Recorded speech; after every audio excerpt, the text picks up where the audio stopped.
بسم الله الرحمن الرحيم. الحمد لله نحمده ونستعينه ونستغفره ونؤمن به ونتوكل عليه ونعوذ بالله من شرور أنفسنا ومن سيئات أعمالنا. من يهده الله فلا مضل له ومن يضلله فلا هادي له. ونشهد أن لا إله إلا الله وحده لا شريك له ونشهد أن سيدنا ومولانا محمدا عبده ورسوله صلى الله تبارك وتعالى عليه وعلى آله وأصحابه وبارك وسلم تسليما كثيرا كثيرا. أما بعد، فبالسند المتصل المسلسل منا إلى سيدنا عبد الله بن عمرو بن العاص رضي الله عنهما أنه قال: قال رسول الله صلى الله عليه وسلم: الراحمون يرحمهم الرحمن تبارك وتعالى ارحموا من في الأرض يرحمكم من في السماء أو يرحمكم من في السماء. وعن معاذ بن جبل رضي الله تعالى عنه قال: قال لي رسول الله صلى الله عليه وسلم: يا معاذ أنا أحبك فقل اللهم أعني على ذكرك وشكرك وحسن عبادتك. اب آپ پڑھیں. بسم الله الرحمن الرحيم. الحمد لله وحده والصلاة والسلام على من لا نبي بعده.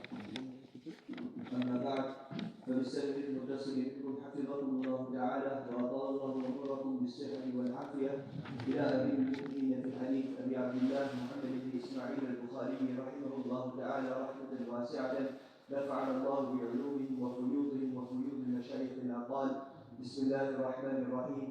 باب كيف كان بدء الوحي إلى رسول الله صلى الله عليه وسلم، وقول الله عز وجل: إنا أوحينا إليك كما أوحينا إلى نوح والنبيين من بعده. وبه قال حدثنا الحميدي قال حدثنا سفيان قال حدثنا يحيى بن سعيد الأنصاري قال أخبرني محمد بن إبراهيم التيمي أنه سمع الحسن بن وقاص المالكي يقول: سمعت عمر بن الخطاب رضي الله عنه على المنبر يقول: سمعت رسول الله صلى الله عليه وسلم يقول: إنما الأعمال بالنيات وإنما لامرئ ما نوى، فمن كانت هجرته إلى دنيا يصيبها أو إلى امرأة ينكحها فهجرته إلى ما هاجر إليه. بسم الله الرحمن الرحيم. الحمد لله رب العالمين، والصلاة والسلام على سيد الأنبياء والمرسلين سيدنا ونبينا ومولانا محمد وعلى آله وأصحابه أجمعين. أما بعد، فإن أصدق الحديث كتاب الله، وأحسن الهدي هدي سيدنا ومولانا محمد صلى الله عليه وسلم، وخير الأمور عوازمها وشر الأمور محدثاتها وكل محدثة بدعة وكل بدعة ضلالة. وبالسند المتصل منا إلى أمير المؤمنين في الحديث أبي عبد الله محمد بن إسماعيل بن إبراهيم بن مغنة بن جعفي البخاري رحمه الله تعالى نفعنا بعلومه أجمعين. أما بعد، باب كيف كان بدء الوحي إلى رسول الله صلى الله عليه وسلم، وقول الله عز وجل: إنا أوحينا إليك كما أوحينا إلى نوح والنبيين من بعده. وبه قال حدثنا الحميدي قال حدثنا سفيان قال حدثنا يحيى بن سعيد الأنصاري قال أخبرني محمد بن إبراهيم التيمي أنه سمع القمر بن وقاص الليثي يقول: سمعت عمر بن الخطاب رضي الله تعالى عنه على المنبر يقول: سمعت رسول الله صلى الله عليه وسلم يقول: إنما الأعمال بالنيات وإنما لامرئ ما نوى، فمن كانت هجرته إلى دنيا يصيبها أو إلى امرأة ينكحها فهجرته إلى ما هاجر إليه.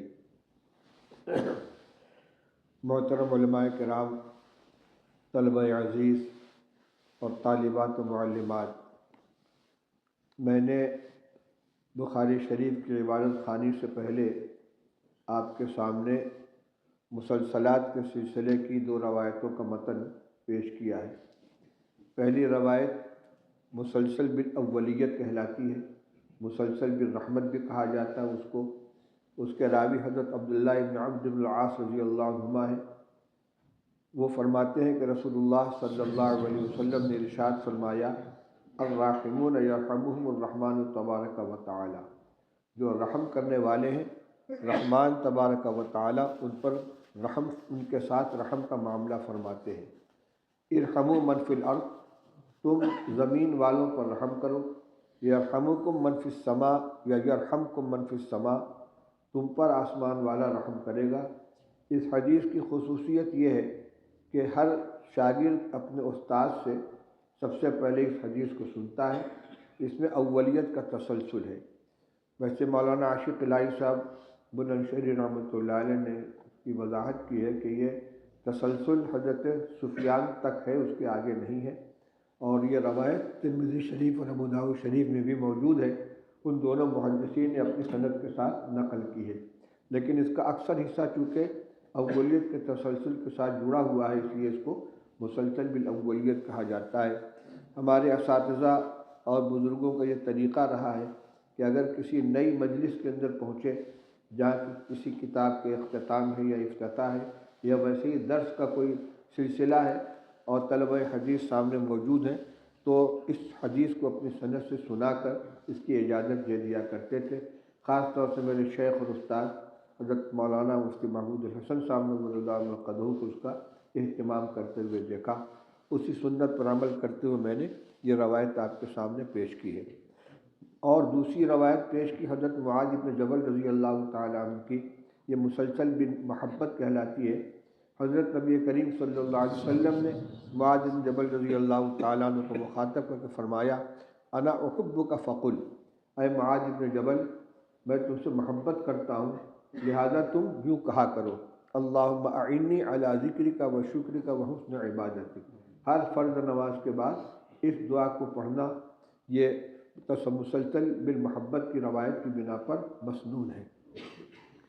جب استاذ اس روایت کو پڑھتا ہے تو اپنے طلبہ کو مخاطب کر کے کہتا ہے، انا احبکم فقولوا اللہم اعنی علی ذکرک و شکرک و حسن عبادتک۔ میں نے مسلسلات پڑھی ہے، اولاً حضرت مولانا محمد زکریا صاحب کاندھلوی رحمۃ اللہ علیہ سے مشکات شریف کے سال سن 1986 میں، سن 1386 میں، اور پھر اگلے سال دور حدیث کے سال سن 1387 ہجری میں، اور اسی سال مولانا قاری محمد طیب صاحب رحمۃ اللہ علیہ سے مسلسلات پڑھی دارالعلوم دیوبند میں، اور یہ دونوں حضرات شاگرد ہیں حضرت مولانا خلیل احمد صاحب سہارنپوری رحمۃ اللہ علیہ کے مسلسلات کے اندر۔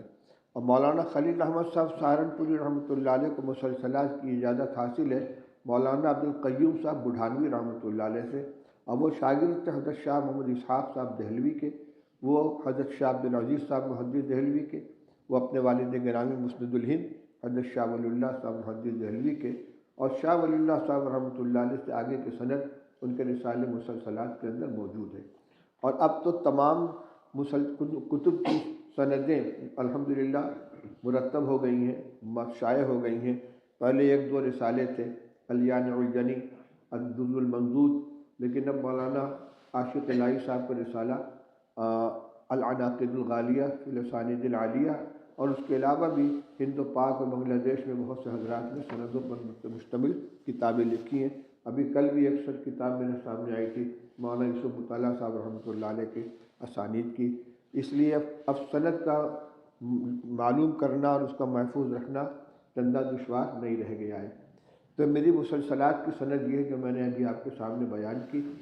میں تمام حضرات علماء کرام کو، طلبہ عزیز کو اور طالبات و معلمات کو ان دونوں روایتوں کی اور اس کے ساتھ ساتھ ان تمام مرویات کی جن کے روایت کرنے کی مجھے اپنے اساتذہ و مشائخ سے اجازت حاصل ہے، اجازت دیتا ہوں۔ اللہ تعالیٰ اس کا حق ادا کرنے کی توفیق عطا فرمائے۔ میری سند اس طرح سے ہے مسلسلات کے علاوہ کہ میں نے بخاری شریف مکمل دونوں جلد حضرت مولانا سید فخر الدین احمد صاحب مراد آبادی رحمۃ اللہ علیہ سے پڑھی ہے، جو حضرت مولانا حسین احمد صاحب مدنی رحمۃ اللہ علیہ کے بعد دارالعلوم دیوبند کے شیخ الحدیث رہے، اور وہ شاگرد تھے براہ راست شیخ الہند حضرت مولانا محمود الحسن صاحب دیوبندی رحمۃ اللہ علیہ کے، اور انہوں نے مکمل بخاری شریف دوبارہ علامہ انور شاہ کشمیری رحمۃ اللہ علیہ سے بھی پڑھی، اس لیے ان کی دو سندیں ہیں، ایک براہ راست حضرت شیخ الہند رحمۃ اللہ علیہ سے اور ایک بواسطہ علامہ انور شاہ کشمیری۔ دوسرے استاد ہیں میرے حضرت علامہ ابراہیم صاحب بلیاوی رحمۃ اللہ علیہ، جو مولانا فخر الدین صاحب سے بھی سینئر ہیں، حضرت شیخ الہند رحمۃ اللہ علیہ کے تلامذہ میں۔ ان سے میں نے ترمذی شریف جلد اول اور مسلم شریف کو مقدمہ اور کتاب الایمان پڑھی ہے۔ اصل میں ہوا یہ کہ حضرت علامہ ابراہیم صاحب ہی کے یہاں مسلم شریف مکمل رہا کرتی تھی۔ جس سال ہمارا دورہ ہوا تو مولانا شریف الحسن صاحب رحمۃ اللہ علیہ دور حدیث کے مدرس ہو کر آئے، تو ہماری مسلم شریف حضرت مولانا شریف الحسن صاحب کے نام آ گئی۔ تو طلبہ دور حدیث اکٹھا ہو کر حضرت علامہ ابراہیم صاحب کی خدمت میں حاضر ہوئے کہ حضرت مسلم شریف ہم آپ سے پڑھنا چاہتے ہیں۔ حضرت نے فرمایا چلو ٹھیک ہے، مقدمہ اور کتاب الایمان میں پڑھا دوں گا، باقی ان سے پڑھو۔ اس طرح کتاب تقسیم ہو گئی۔ مقدمہ اور کتاب الایمان حضرت علامہ ابراہیم صاحب رحمۃ اللہ علیہ نے پڑھایا اور باقی مسلم شریف جو ہے مولانا شریف الحسن صاحب سے پڑھی۔ بخاری اور ترمذی شریف جلد ثانی مولانا فخر الحسن صاحب مراد آبادی سے پڑھی ہم نے۔ تو ایک ہے مولانا فخر الدین صاحب مراد آبادی اور ایک مولانا فخر الحسن صاحب۔ بخاری شریف کو استاد مولانا فخر الدین صاحب ہیں جو حضرت شیخ الہند رحمۃ اللہ علیہ کے شاگرد تھے، اور ترمذی شریف جلد ثانی، ابو داؤد اور شمائل ترمذی، اور اس سے پہلے تفسیر بیضاوی ہم نے حضرت مولانا فخر الحسن صاحب مراد آبادی رحمۃ اللہ علیہ پڑھی، جو اپنے بعد میں دارالدیوبند کے صدر مدرسین بھی بنے، اور یہ شاگرد تھے حضرت مولانا حسین احمد صاحب مدنی رحمۃ اللہ علیہ کے۔ ترمذی، ابو داؤد، مسلم، بخاری۔ نسائی شریف پڑھی ہم نے حضرت مولانا عبد الاحد صاحب دیوبندی سے۔ دارالعلوم دیوبند کے قدیم اساتذہ میں مولانا عبد السمیع صاحب کا نام آتا ہے، یہ ان کے صاحبزادے تھے مولانا عبد الاحد صاحب، ان سے نسائی شریف پڑھی۔ اور پھر نسائی وہ تحاوی ہم نے پڑھی ہے حضرت مولانا اسلام الحق صاحب اعظمی رحمۃ اللہ علیہ سے، جو ڈابھیل یا آنند ان دو مدرسوں میں سے کہیں سے پڑھا کر دارالعلوم دیوبند آئے تھے، اور یہ شاگرد تھا علامہ انور شاہ کشمیری رحمۃ اللہ علیہ کے، ان سے تحاوی پڑھی ہے۔ اور باقی 3 کتابیں سنن ابن ماجہ مولانا قاری طیب صاحب سے، اور موطا امام مالک مولانا ابراہیم محمد حسین صاحب بہاری سے، اور موطا امام محمد مولانا مراج الحق صاحب سے۔ اس طرح دورے کی ساری کتابیں الحمدللہ مکمل ہو گئیں، اور اجازتاً حضرت مولانا زکریا صاحب رحمۃ اللہ علیہ نے مسلسلات کے ساتھ تمام مرویات کی اجازت دی تھی۔ اس کے علاوہ حضرت مفتی محمود صاحب نور اللہ مرقدہ سے بھی برکتاً تمام کتابوں کی اجازت حاصل ہے، اور حضرت مولانا حبیب الرحمن صاحب اعظمی نور اللہ مرقدہ محدث جلیل، جنہوں نے مصنف عبدالرزاق، مصنف ابن ابی شیبہ اور سنن سعید بن منصور، کتاب الرقاق وغیرہ کی تحقیق کی ہے، ان سے بھی پڑھا ہے، اور اس سے ہم نے رسالہ جزء الاوائل مکمل پڑھی ہے، اور انہوں نے تمام مرویات کی اجازت دی ہے۔ میں ان مرویات کی بھی آپ حضرات کو اجازت دیتا ہوں۔ آپ نے بخاری شریف کی پہلی حدیث پڑھی ہے، درس تو اس کا آپ کے استاد دیں گے، میں تو رسماً آغاز کے لیے بیٹھ گیا ہوں۔ صرف ایک بات اس کے سلسلے میں عرض کرنی ہے کہ انما الاعمال بالنیات کی روایت امام بخاری رحمۃ اللہ علیہ نے جو شروع میں ذکر کی ہے، تو اس میں جس حسن نیت کی طرف متوجہ کیا گیا ہے، ہماری پوری تعلیم کا مبنا اور مبدا یہی حسن نیت ہے۔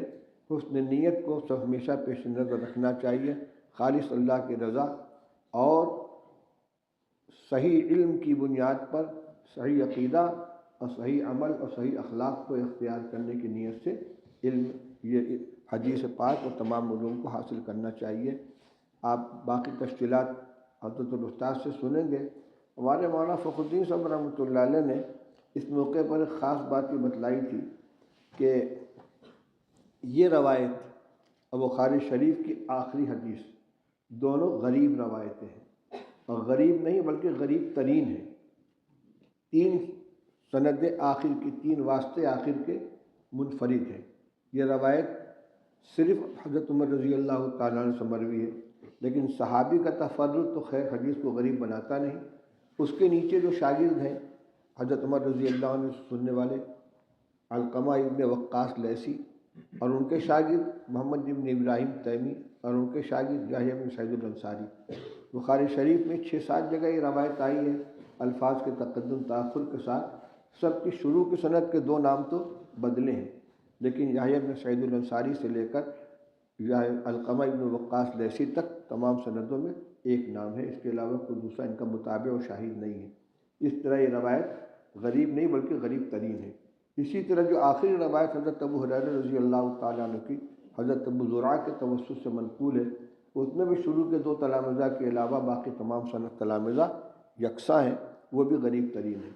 اس کے ذکر کرنے کا مقصد یہ ہے کہ احناف کی جو مستدل روایتیں ہیں ان کے اوپر یہ الزام لگایا جاتا ہے کہ غریب روایتوں سے استدلال کرتے ہیں۔ آپ نے بھی ہدایہ اولین اخیرین پڑھی ہوگی، اس میں جہاں روایت آتی ہے لقول علیہ السلام، اس کے نیچے لکھا رہتا ہے قلت غریب، اور حاشی میں بھی ملے گا آپ کو قلت غریب جدا۔ تو غیر مقلد حضرات کہتے ہیں کہ بیچارے احناف کے پاس صرف غریب روایتیں ہیں۔ تو حضرت فرماتے تھے کہ غریب ہونا حدیث کے لیے قادح نہیں ہے، صحیح ترین روایت غریب ترین بھی ہو سکتی ہے۔ انما الاعمال بالنیات کی روایت صحیح ترین روایات میں سے ہے، لیکن اس کے باوجود غریب ترین ہے۔ آپ حضرات نے اصول حدیث پڑھ لیا ہے، غرابت کا تعلق یہ روات کی تعداد سے ہوتا ہے، اور صحت کا تعلق روات کے حالات سے ہوتا ہے۔ یہ دونوں صفتیں ایک ساتھ اکٹھا ہو سکتی ہیں، لہٰذا اگر کوئی روایت غریب ہے تو اس کا یہ معنی نہیں کہ وہ مجروح ہے یا اسے استدلال کرنے میں کسی درجے کی کمی آ گئی ہے۔ آپ نے پہلی حدیث پڑھ لی ہے، اور امام بخاری رحمۃ اللہ علیہ نے یہاں حدیث پاک کا پہلا ٹکڑا من کان ہجرتہ الی اللہ ورسولہ فہجرتہ الی اللہ ورسولہ کو ذکر نہیں فرمایا ہے۔ بعض لوگوں نے کہا کہ ان کو یہ روایت جو اپنے استاد حمیدی سے ملی ہے تو انہوں نے اسی طریقے سے اس کو روایت کیا ہے، لیکن یہ صحیح نہیں ہے۔ مسند حمیدی شائع شدہ ہے، مولانا حبیب الرحمن صاحب آدمی نور اللہ مرقدہ کی تحقیق سے اس میں جو روایت تھے اس میں دونوں ٹکڑے ایک ساتھ موجود ہیں، پہلا ٹکڑا بھی ہے اور یہ دوسرا ٹکڑا بھی یہاں موجود ہے۔ من کان ہجرتہ الی الدنیا یصیبها او امرأۃ ینکحها فہجرتہ الی ما ہاجر الیہ، یہ بھی موجود ہے۔ تو یوں کہا جائے کہ امام بخاری رحمۃ اللہ علیہ نے خرم کیا ہے، اس سے خرم کے جواز کی طرف بھی اشارہ ہے، اور ایسا نہ ہو کہ اس روایت کے پیش کرنے سے لوگ یہ سمجھے کہ امام بخاری رحمۃ اللہ علیہ اپنے حسن نیت کا دعویٰ کر رہے ہیں، اس لیے اس صورتاً دعویٰ سے بھی پرہیز کرنے کے لیے خرم کا راستہ اختیار کیا ہے۔ خرم کس کو کہتے ہیں؟ روایت کے کسی حصے کو حذف کر کے باقی حصے کو ذکر کرنا۔ اس کے جواز و عدم جواز کے سلسلے میں محدثین میں اختلاف ہے، لیکن صحیح یہ ہے کہ اگر حذف شدہ جز کے حذف کرنے سے جو مذکور جز ہے اس کے مفہوم میں کوئی تغیر پیدا نہ ہو، اپنے مضمون پر پورا دلالت کرے، تو ایسا خرم جائز ہے، اور امام بخاری رحمۃ اللہ علیہ نے یہ طریقہ اختیار کیا ہے اور بار بار اختیار کیا ہے۔ بعض روایتیں 10 جگہ ذکر کی ہیں، چنانچہ دعویٰ تو ان کا یہ ہے کہ میں اپنی روایت میں اپنی کتاب میں کوئی روایت مقرر ذکر نہیں کروں گا، لیکن زکوٰۃ کے نصاب سے متعلق حضرت انس رضی اللہ عنہ کی جو روایت ہے وہ 10 جگہ ذکر فرمائی ہے۔ بس فرق یہ کیا ہے کہ ہر جگہ الفاظ میں کچھ تغیر کر دیا ہے، کہیں کوئی ٹکڑا ذکر کیا، کہیں کوئی ٹکڑا ذکر کیا ہے۔ تو اس روایت میں اختصار کرنے کی ایک وجہ تو یہ دعوی حسن نیت سے گریز، اور دوسرے خرم کے جواز کی طرف اشارہ کہ میرے نزدیک خرم فی الحدیث جائز ہے۔ اللہ تعالیٰ آپ حضرات کو علم نافع عطا فرمائے اور حسن نیت کے ساتھ تحصیل علم کی توفیق عطا فرمائے۔ وآخر دعوانا الحمدللہ رب العالمین۔